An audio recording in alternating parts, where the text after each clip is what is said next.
Hi everyone, my name's Tom West, and I wanted to welcome you to the Human Movement and Performance series.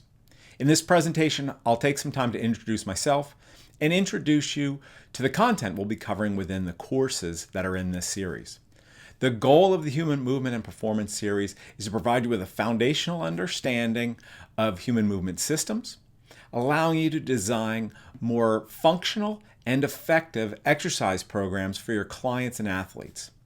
Let's start by learning more about me and my background before we move on to the various courses that are present in this series. So I will be the instructor for this course. My name is Tom West.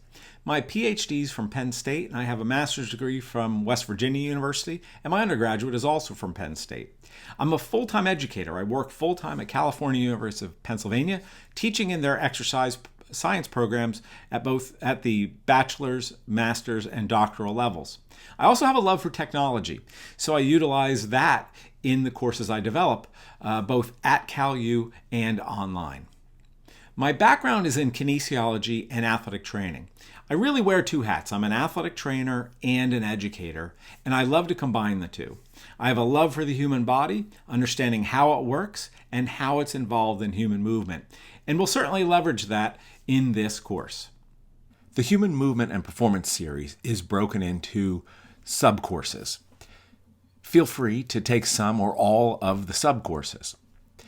The overall purpose of the series, however, is to show how prescribing effective and efficient exercise programs requires an understanding of the structure and function of the human body, as well as an understanding of how this structure and function responds and adapts to the exercise we prescribe. So throughout this course, we're going to be learning about the human body and then using that knowledge to be better at prescribing exercise to bring about the changes we want to bring about in our clients and athletes. So this course is a bit of anatomy, a bit of exercise physiology, a bit of biomechanics, and then we put it all together by looking at kinesiology. Functional anatomy is a big part of this course. We'll explore systems anatomy in the first third of this class, specifically looking at the nervous system, the muscular system, the skeletal system, and the structure of synovial joints. The whole middle third of the class is a joint-by-joint examination of the anatomy. So we'll look in depth at the knee, the shoulder, the hips, etc., and consider the bony anatomy, the muscular anatomy, connective tissue structures, and then how these structures all work together during human movement.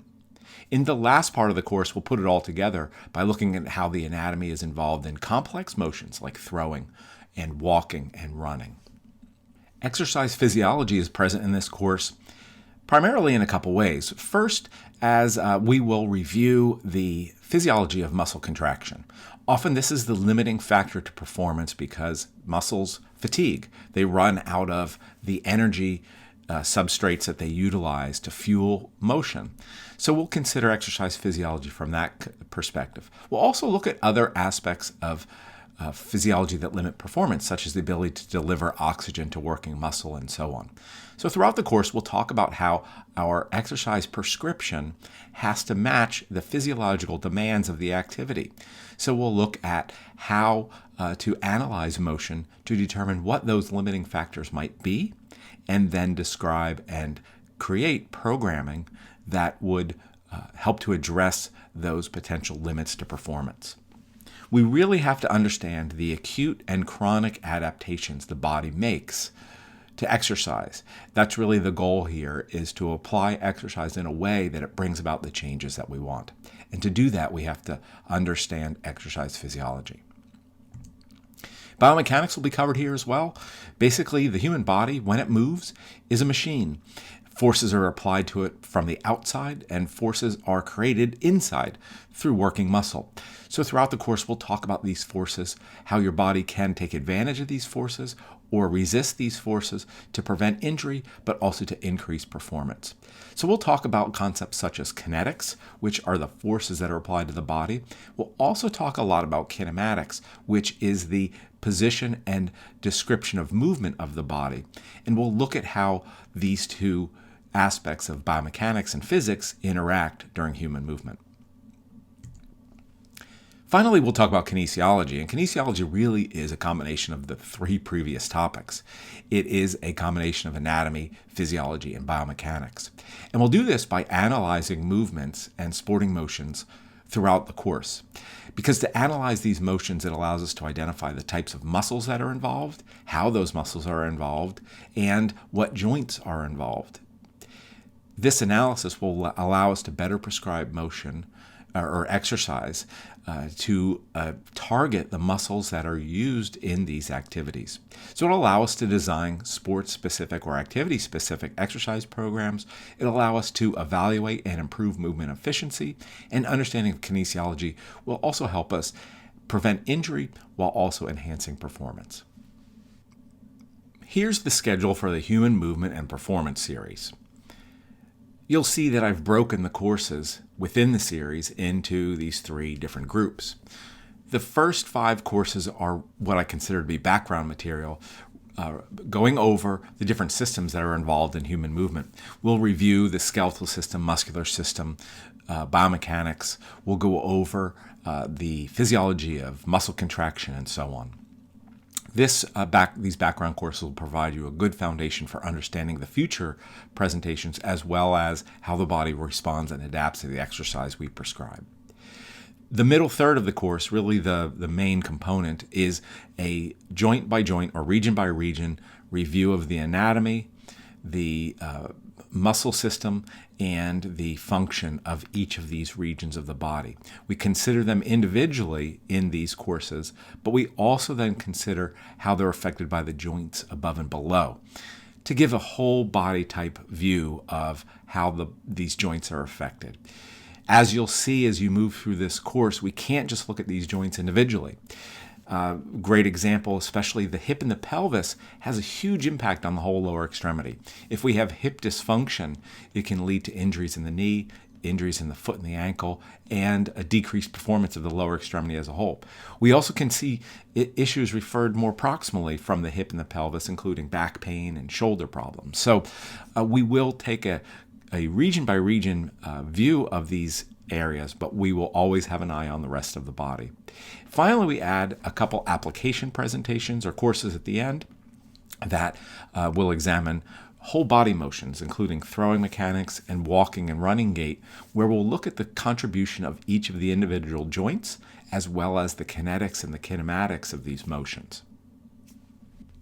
While I've spoken about the need for kinesiology, who might benefit from this, I haven't explicitly said who. When I designed this course, it's really for a number of people. And as I said, this is similar to a course I teach at Cal U, where we have a range of different professionals in the course. I really think that this course will be beneficial to personal trainers, strength and conditioning coaches. This course also will be beneficial to sports coaches.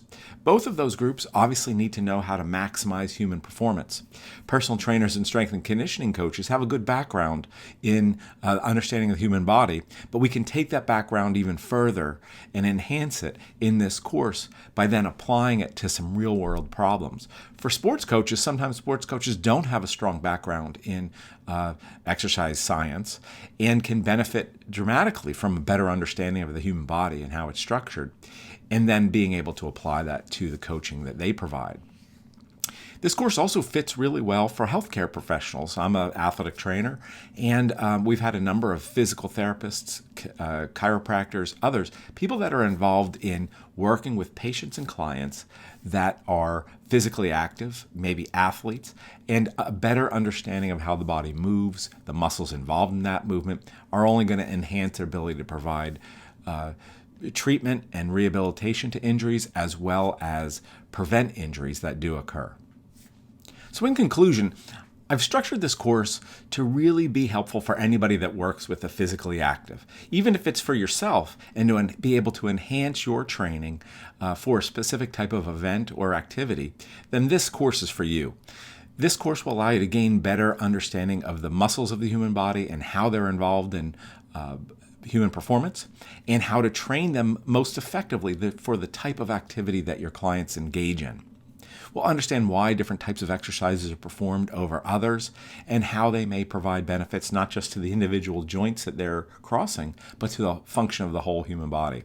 We'll explore things about the limits of human performance and how to push those limits beyond where they currently are by prescribing effective exercise programs. So I really think this course is useful, or this series of courses is useful for a wide range of people, and hope that you'll consider enrolling in some or all of the courses in the Human Movement and Performance series. There are 2 more lessons contained in this introductory course. Feel free to check them out. The first will provide you with an overview of some of the terms and concepts that need to be understood to describe motion. The second dives a little deeper into movement, exploring the different roles that muscles can play when we move, as well as going over terms like agonist, antagonist, and stabilizer. These are really important concepts for designing exercise programs because we need to know what muscles are involved and how they're involved so we can train them in that way so they can function better during the activities that our clients and our athletes are engaged in. We also will spend some time comparing and contrasting open and closed kinetic chain exercises and activities. Completing these lessons will allow you to see how the courses in this series are structured. Hopefully that you'll find them engaging, interesting, and most importantly, useful in your quest to develop better, more effective, and more functional training programs.